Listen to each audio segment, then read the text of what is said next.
प्यार किया नहीं जाता, हो जाता है, दिल दिया नहीं जाता। मेरे दिल से दिल लगी ना कर, मेरे दिल से दिल लगी ना कर। यहाँ दोगे तो अच्छा ही होगा। नहीं नहीं नहीं। अच्छा बाबा, यहाँ दो। 23 जून 1983 को रिलीज हुई थी फिल्म वो 7 दिन। ड्रामा रोमांस से भरी इस फिल्म में अनिल कपूर, नसीरुद्दीन शाह, पद्मिनी कोल्हापुरी, सतीश कौशिक, जगदीप और राजू श्रेष्ठा वगैरह नजर आए थे। ऐसे में करीबन 60 लाख रुपए के बजट में बनी वो 7 दिन 1 करोड़ 80 लाख रुपए की कमाई करते हुए हिट रही और साल की 24वीं सबसे ज्यादा कमाई करने वाली फिल्म साबित हुई थी।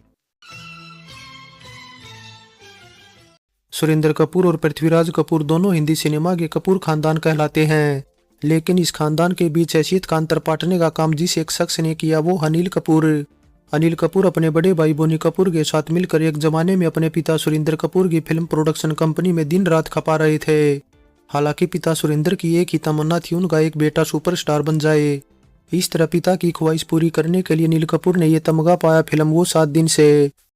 बेइज्जती करवा दी ना। हमारी कोई इज्जत है, घराना है, परंपरा है, तूने झाड़ू फेर दिया सब पर। अब इस बात में कोई शक नहीं कि वो 7 दिन बनने की कहानी पर एक फिल्म अलग से बन सकती है, लेकिन उससे पहले बता दें अनिल कपूर किस्मत के धनी इंसान हैं। उनकी बेटियां उनके घर लक्ष्मी बनकर आई और उनकी मेहनत ने हमेशा रिद्धि और सिद्धि का साथ बनाए रखा। आप सोच कर देखिए कि फिल्म के राइट्स खरीदने गए तो पैसे कम पड़ गए, राइट्स मिले तो हीरो भी दब गया, दूसरा हीरो आया तो हीरोइन ने काम करने से इनकार कर दिया। जिसके बाद ये सब सेटिंग हुई तो फाइनेंसर नखरे दिखाने लगे। लेकिन बोनी कपूर फिर ऐसे हिंदी सिनेमा के दिग्गज प्रोड्यूसर नहीं बने, बल्कि छोटे भाइयों अनिल कपूर और संजय कपूर का साथ पाकर ही उन्होंने बड़े बड़े तीर हिंदी सिनेमा में मारे हैं। और जो पहला तीर उनका बिल्कुल सही निशाने पर लगा वो है फिल्म वो 7 दिन। हालांकि बोनी इससे पहले 1980 में एक मल्टी स्टारर फिल्म हम 5 बना चुके थे, जिसे उनके पसंदीदा डायरेक्टर बापू ने बनाया था। और फिर वो 7 दिन का डायरेक्शन भी बोनी ने बापू से ही कराया था। हालांकि ये फिल्म जिस तमिल फिल्म का रीमेक थी उसका पहला रीमेक भी तेलुगु में बापू ने ही बनाया था। लेकिन अब यहाँ फिल्म वो 7 दिन का सबसे दिलचस्प किस्सा जुड़ा अपने जमाने के दमदार अभिनेता संजीव कुमार से। संजीव कुमार का नाम इस फिल्म के मेन हीरो के लिए भी सोचा गया था, लेकिन वो 7 दिन बनने में अगर किसी एक शख्स का एहसान बुनियाज भी मानते हैं तो वो संजीव कुमार ही हैं, भले ही वे फिल्म के हीरो नहीं थे। अब हुआ कुछ यूं कि के बागराज की तमिल फिल्म अंधा 60 नाटकल के राइट्स खरीदने के लिए बोनी व अनिल कपूर चेन्नई पहुंच गए। उन्होंने मोटा मोटा अंदाजा भी लगा लिया था कि फिल्म के रीमेक राइट्स कितने में मिल जाएंगे, लेकिन मामला सोच से कहीं आगे बढ़ा हो गया। वैसे उन दिनों फोन पर पैसे मांगने की सुविधा तो होती नहीं थी, और ऊपर से इस फिल्म के रीमेक राइट्स खरीदने के लिए बम्बई से 1-2 प्रोड्यूसर और भी चेन्नई पहुंच चुके थे। इसलिए फिर बोनी को जब ये पता चला कि संजीव कुमार चेन्नई में ही है तो वे फौरन उनके पास मदद मांगने पहुंच गए। संजीव वहां एक फिल्म की शूटिंग कर रहे थे और उनके प्रोड्यूसर ने उनको उसी दिन फीस भी दी थी, इसलिए फिर ये रकम बोनी कपूर के काम आ गई और वे इस तमिल फिल्म के राइट्स खरीदने में कामयाब रहे। शुरुआत में बोनी कपूर ये फिल्म मिथुन चक्रवर्ती और पद्मिनी कोल्हापुरी के साथ बनाना चाहते थे। दोनों इसके पहले स्वामी दादा फिल्म में एक साथ दिख तो चुके थे, लेकिन किसी फिल्म के लीड पेयर में एक साथ आने का ये उनका पहला मौका होता। वैसे मिथुन दा तब डिस्को डांसर फिल्म से बड़े स्टार बन चुके थे, उन्होंने अपनी फीस भी बढ़ा दी थी और उनके पास फिल्मों की इतनी लंबी लाइन लगी थी कि वे चाहकर भी बोनी को हाँ नहीं बोल पाए। इसलिए फिर संजीव कुमार का नाम भी सामने आया, लेकिन उनके नाम पर सबकी सहमति नहीं बनी। और इसके बाद जिस हीरो के नाम पर सबसे लंबा विचार चला वो थे रणधीर कपूर, जिनकी फिल्म बीवी ओ बीवी उन दिनों खूब चर्चा में थी। अब ऐसे में अनिल कपूर की हालत उन दिनों घर में छोरा गाँव में ढिंडोरा वाली थी, क्योंकि इस रोल को करने को वे तैयार बैठे थे, लेकिन बोनी से कह नहीं पा रहे थे। इसलिए एक दिन फिल्म के डायरेक्टर बापू ने इसके लिए बोनी से बात छेड़ दी, क्योंकि रोल अनिल कपूर की उम्र और अनुभव के हिसाब से बड़ा था। लेकिन उन्होंने इसे चुनौती समझा व खूब तैयारी की, खूब मेहनत की और बन गए प्रेम प्रताप पटियाला वाले। तुम भी पटियाले के और अपन भी पटियाले का, यही 6 बंधन और क्या। वैसे फिल्म में प्रेम को पहले यूपी के किसी जगह का होना था, लेकिन अनिल कपूर को हरियाणवी बोलना ज्यादा आसान लगा। हालांकि नाम के हिसाब से उनकी जुबान पंजाबी होनी चाहिए थी। पद्मिनी कोल्हापुरी को बोनी ने मिथुन चक्रवर्ती की हीरोइन बनाने के नाम पर साइन किया था, लेकिन जैसे ही उनको ये पता चला कि उन्हें मिथुन की बजाय एक नए लड़के की हीरोइन बनाया जा रहा तो वे भी दक गई। बस ऐसे में जब ये खबर बोनी को मिली तो उन्होंने सिर पकड़ लिया और अनिल कपूर से बोले उन्होंने जो कुछ करना था कर दिया, अब इसे तुम ही संभालो। अब अनिल कपूर की ये बतौर लीड हीरो पहली फिल्म थी, वहीं पद्मिनी उन दिनों बड़ी हीरोइन बन चुकी थी। हालांकि अनिल कपूर के साथ काम करने को अगर दूसरी कोई हीरोइन मिल जाती तो अनिल कपूर को कभी पद्मिनी कोल्हापुरी की इतनी खुशामद नहीं करनी पड़ती, क्योंकि अनिल कपूर खुशामद करने वाले इंसान नहीं हैं। लेकिन वो 7 दिन के लिए अनिल ने पद्मिनी को मनाने के लिए न जाने क्या क्या पापड़ बेलने पड़े थे, तब कहीं जाकर वे उनकी हीरोइन बनने को तैयार हुई थी। बोनी कपूर ने फिल्म वो 7 दिन में अनिल कपूर को बतौर मेन हीरो बनाने की डायरेक्टर बापू की बात मान तो ली, लेकिन इसके बाद जो रायता फैला उसे समेटना बोनी के बस की बात नहीं थी।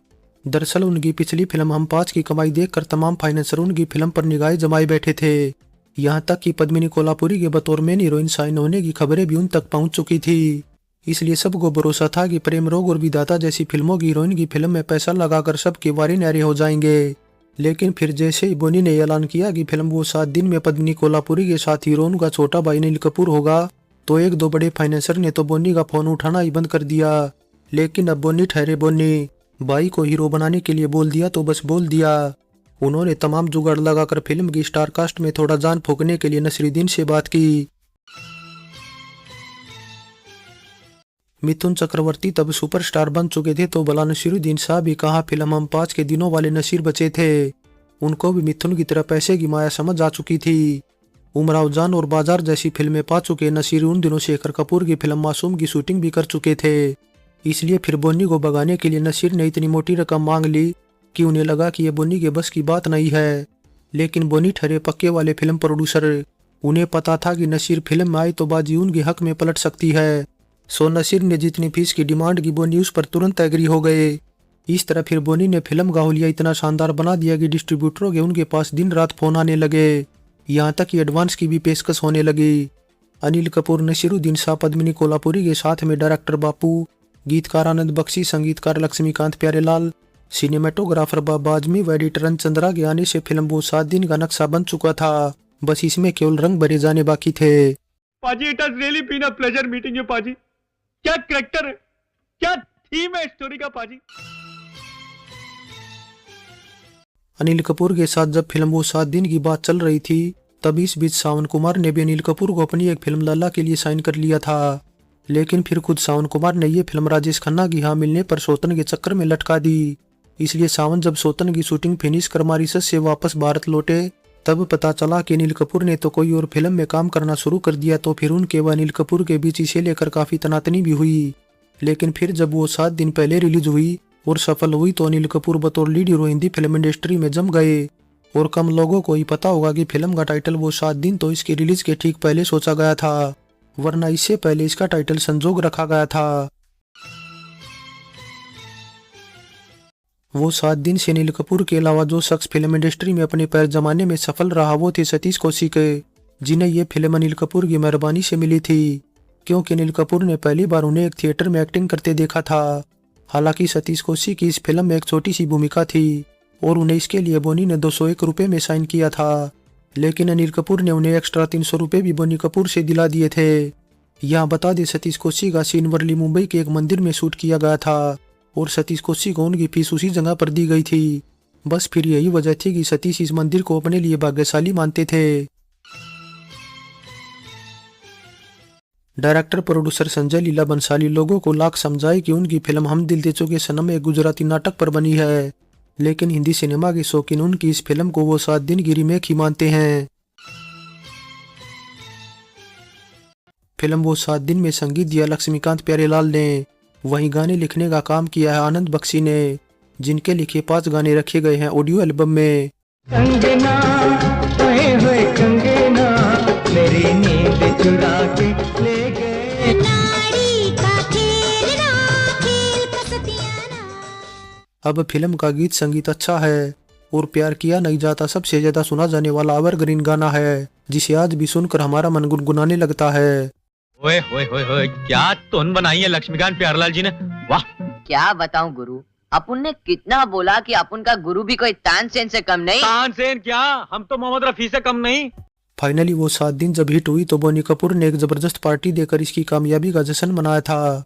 वह अनिल कपूर ने भी अपने पिता सुरेंद्र कपूर का घर में एक सुपरस्टार होने का ख्वाब पूरा कर दिया था। इसलिए फिर उनके पिता ने भी उसी दिन उस दौर की बड़ी हीरोइन श्रीदेवी को लेकर अनिल कपूर के साथ एक फिल्म गोविंदा बनाने का ऐलान कर दिया। हालांकि गोविंदा तो नहीं बन पाई, लेकिन बोनी ने श्रीदेवी के उन्हीं डेट्स का इस्तेमाल अनिल कपूर के साथ एक और फिल्म बनाने में कर लिया, जिसका नाम है मिस्टर इंडिया, जो हिंदी सिनेमा के इतिहास में अपना एक अलग ही मुकाम रखती है। सो वो 7 दिन पर हमारी ये पेशकश कैसी लगी नीचे कमेंट कर बताएं। अच्छी लगी है तो लाइक करें और चैनल को सब्सक्राइब करें। चलते हैं, फिर मिलेंगे एक और नई वीडियो के साथ।